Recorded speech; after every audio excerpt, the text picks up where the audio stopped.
Greetings, people. It's Mr. Pull the Trigger yet again on another episode of the Enlightenment series.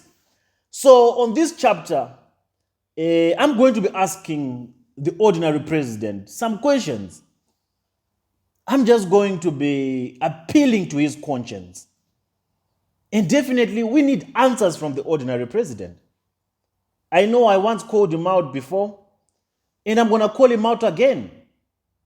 And I want to assure everyone that got involved in Ruth Matthews' case, in Baby Testimony's case, that we can't continue business as usual as if nothing ever happened.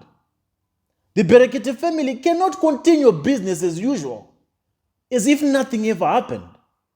What makes it even worse now is because Jeremiah Omoto mentioned the ordinary president, Mr. Ahmad Issa, in his declaration, in his sworn affidavit, that after the investigation that was conducted by the ordinary president, the AIG and the commissioner of police, they established or they realized that a child called Baby Testimony does not exist, which according to Jeremiah is the reason which might have caused the ordinary president to drop out the case. He mentioned in his statement that even the Brekete family and the police became frustrated by the conspiracy stories or by this conspiracy of the missing child. Because everything that was on the ground, there was nothing to prove that Baby Testimony exists. According to the Population Commission of Nigeria or the Census Commission of Nigeria, the National Population Commission of Nigeria. So I'm of the belief, according to Jeremiah Omoto's statement, that could have been one of the reasons why the ordinary president dropped out the case. But Mr. Ahmad, for the man that you are, and I respect you, I do not want you to misconstrue my message. I respect you for the work that you're doing. And I respect you for the work that you have been doing to save humanity, to fight for humanity. But Mr. Muhammad, you can't continue the Brekete family, you can't continue business as usual, as if nothing ever happened. And I want to appreciate you, Mr. Ordinary President, because without you, the world wouldn't know about Baby Testimony. The world wouldn't know about the case of Sister Ruth Matthew. You were kind enough to help this woman. You were kind enough to bring awareness about the case of this little boy called Testimony. And Mr. Ahmad, Ruth Matthew testified that you did so much for her. All the time that she stayed, you are the one who was paying her bills while you were trying to facilitate and investigate this case of Baby Testimony. For that, Mr. Muhammad, no one can take that away from you. No one, not even me, not anyone can take that away from you. But still, Mr. Muhammad, we need answers from you. I know in one of the videos that you did recently, in trying to justify the reason why you dropped out the case or why you couldn't pursue the case further, you said that maybe you reached your limit.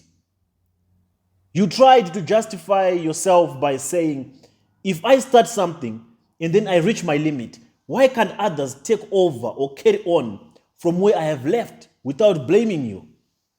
Maybe we used the wrong approach initially to blame you or to cast aspersions or to maybe assume that you compromised or maybe to assume that you took a brown envelope, or sometimes you even assumed that Jeremiah Omoto threatened you.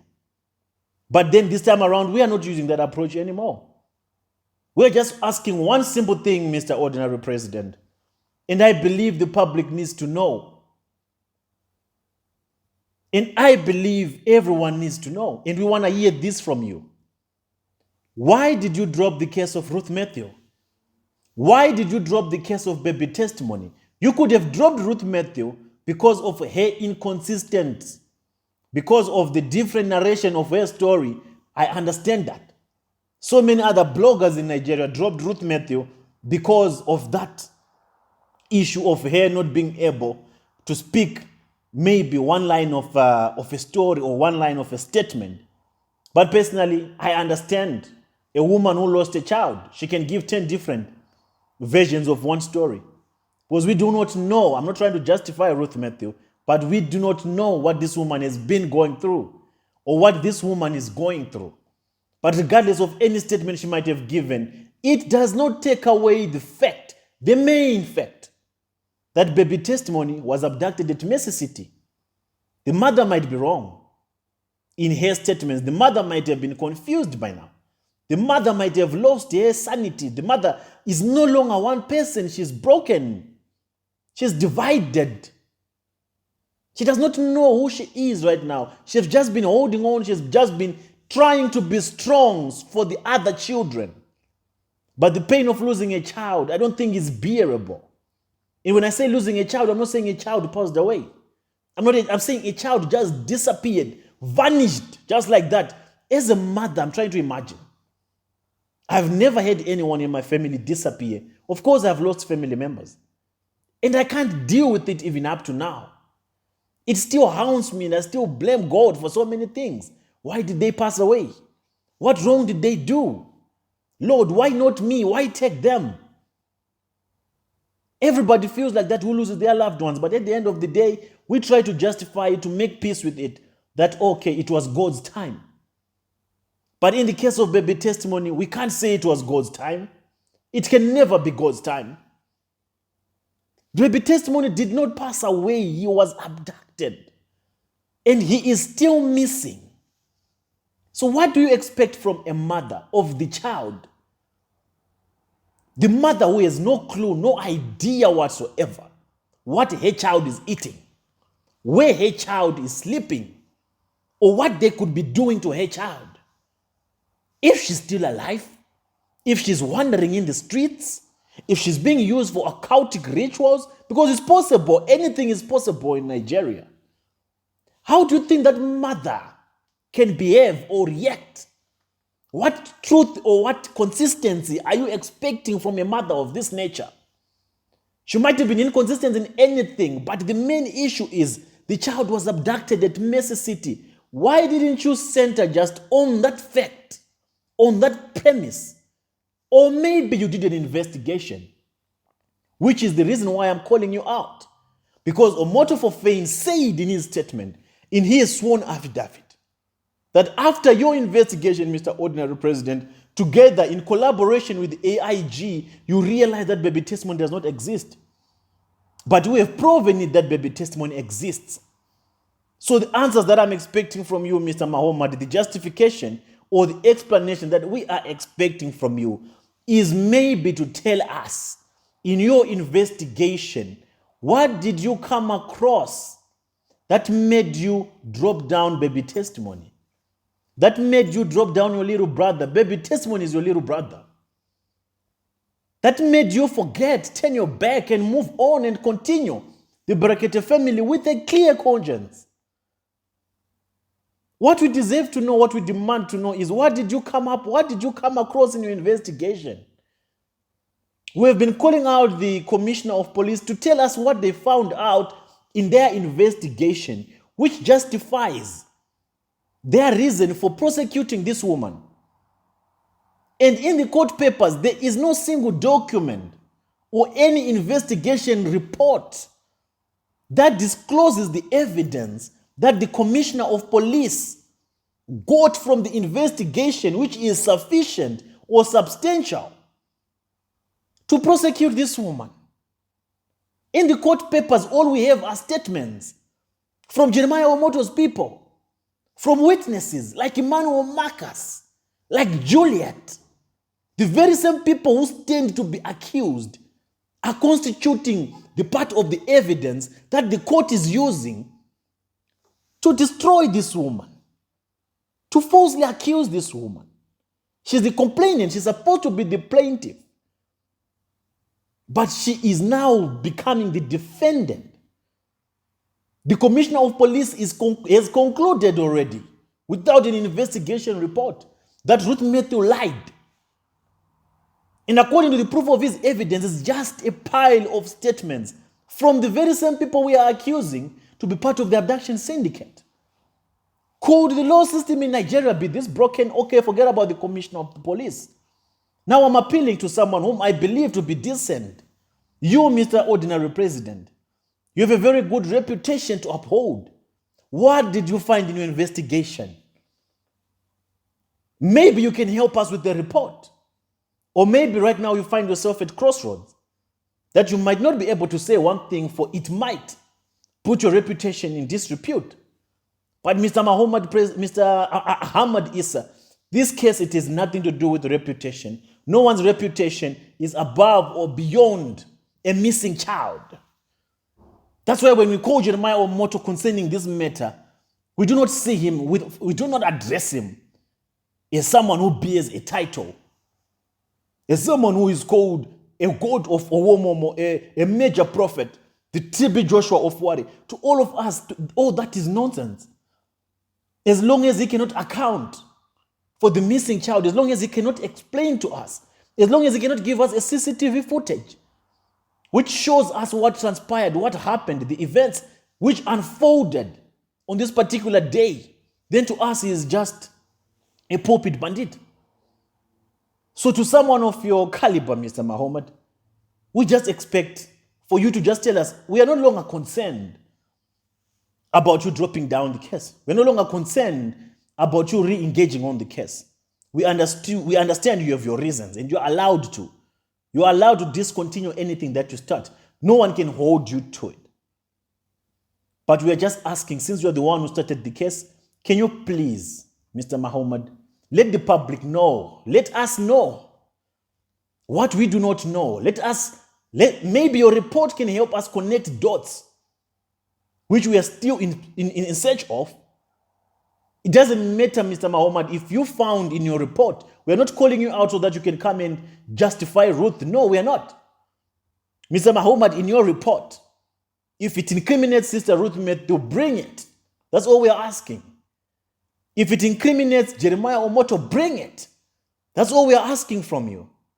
But for you to say you stopped because you had reached your capacity is not enough. Okay, it's fine. You had reached your capacity. What did you discover in your investigation report? I believe it should be public. I believe it's not something that you can hold private, because you're a non-governmental organization fighting for human rights.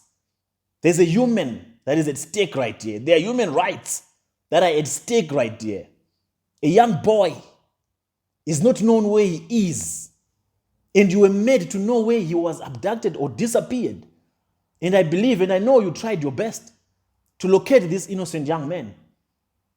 Maybe you couldn't, finish the rest because of one or two reasons, which I'm not concerned about. What I just want to know from you, Mr. Ahmad Issa, is what did you discover in your investigation? The police commissioner, we know he can't even provide that proof of his investigation because he's compromised. It's obvious he's compromised. There are no two ways about it. This is not an accusation or an allegation. The commissioner of police is compromised because there's no way he can be prosecuting this woman without evidence. In what capacity does the commissioner of police take it upon himself to prosecute a private individual, a civilian, on behalf of another civilian? It has never happened anyway, and it can't happen anyway. But funny enough, it's happening in Nigeria. It's happening in Delta State. The commissioner is so proud and so confident that he will get out of this case. But I warn them, I'm going to warn them all. Of course, when they hear this message, they'll just say, this young boy from South Africa, he can't do nothing. But I'm telling you, they touched the wrong child. They touched the wrong boy. I feel it in my spirit. They touched the wrong woman. They touched the wrong family. They might have gotten away with this, but they just chose the wrong one. They'll together go down with Jeremiah Omoto for pain. I say this today. Diarize this day. Mark my words. Anyone who compromised on baby testimony's case, baby testimony's spirit will rise. And you'll be very, very, very vengeful. You avenge for the pain you have caused to his mother, for the pain that you have caused to his little brothers, his older brothers, for the pain you have caused to his entire family. They will not go unpunished. None of them will. But still, I come back to you, Mr. Ordinary President. What did you find in your report? In your investigation, what is in your investigation report? How far did you go with your report? Where did you stop? And where did you decide to pull back? That's my question. That's all I'm asking from you. So that we can see if Jeremiah Omoto was telling the truth. That you and the Commissioner of Police realized that this child does not exist. Did you also realize that baby testimony does not exist? It's just a question that I'm throwing at Brekete family. And I promise you, if it means we have to postpone the elections in Nigeria, then let it be. That shall happen until we find baby testimony. If it means we have to call out all the politicians in Nigeria, all the prophets and pastors in Nigeria, then let it be. There can be no peace in Nigeria until baby testimonies, justice is achieved. That's just how important a child is. And we have to do away with this culture that a child can go missing and people can turn their backs, cry today and forget about it. That ends now. That ends with the baby testimony. That ends with the baby testimony. What happened to Ruth Matthew will not happen to any other mother in Nigeria. What happened to baby testimony will not happen to any other child in Nigeria. That's my story and I'm sticking to it. And Mr. Muhammad has to answer some questions. Everybody involved in baby testimony's case, they have to answer some questions. The Commissioner of Police has to give a public statement and explain to us what he found in his investigation. Jeremiah Omoto himself, a day is coming. He'll come to the public and tell you people what happened to baby testimony. This is how it all starts. And that's my story, and I'm sticking to it. So till I meet you again on the next episode of the Enlightenment series, it's Mr. Pull the Trigger as we wait for the ordinary president's feedback. I'm out.